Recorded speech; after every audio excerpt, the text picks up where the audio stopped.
ஆண்டவரும் இரட்சகருமாகிய இயேசு கிறிஸ்துவின் நாமத்தில் உங்கள் அனைவருக்கும் என் அன்பின் வாழ்த்துக்கள்.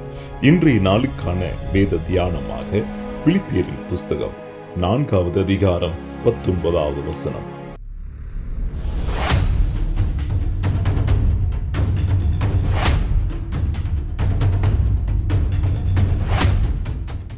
என் தேவன் தம்முடைய ஐஸ்வரியத்தின்படி உங்கள் குறைவை எல்லாம் கிறிஸ்து இயேசுக்குள் மகிமையிலே நிறைவாக்குவார். அல்லேலூயா.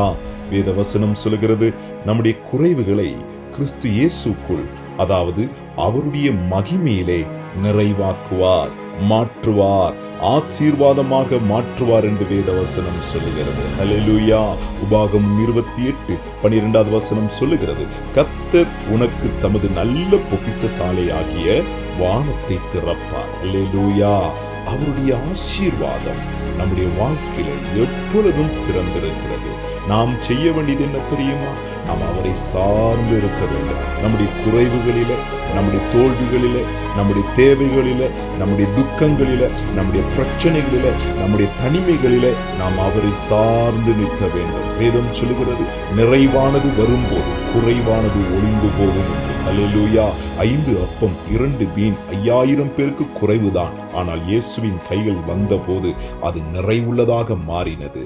ஆமென். உங்கள் கைகளில் என்ன இருக்கிறதோ அதை தேவன் பாதத்தில் வையுங்கள். அப்பொழுது அதை உங்கள் வாழ்க்கையில் நிறைவுள்ளதாக மாற்றி உங்களை தேவன் ஆசீர்வதிக்க இன்றைக்கும் போதுமானவராய் இருக்கிறார்.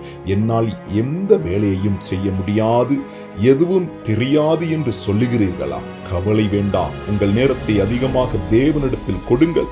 அவருக்காக உங்கள் நேரத்தை கொடுக்கும் போது தேவன் இன்னும் அதிகமாக உங்களோடு நெருங்குவார். ஏற்ற காலத்தில் உங்கள் தேவைகள் எதுவோ அது உங்களுக்கு சந்திக்கப்படும். தேவன் அதை தந்தருளி உங்களை ஆசீர்வதிக்க அவர் போதுமானவராயிருக்கிறார்.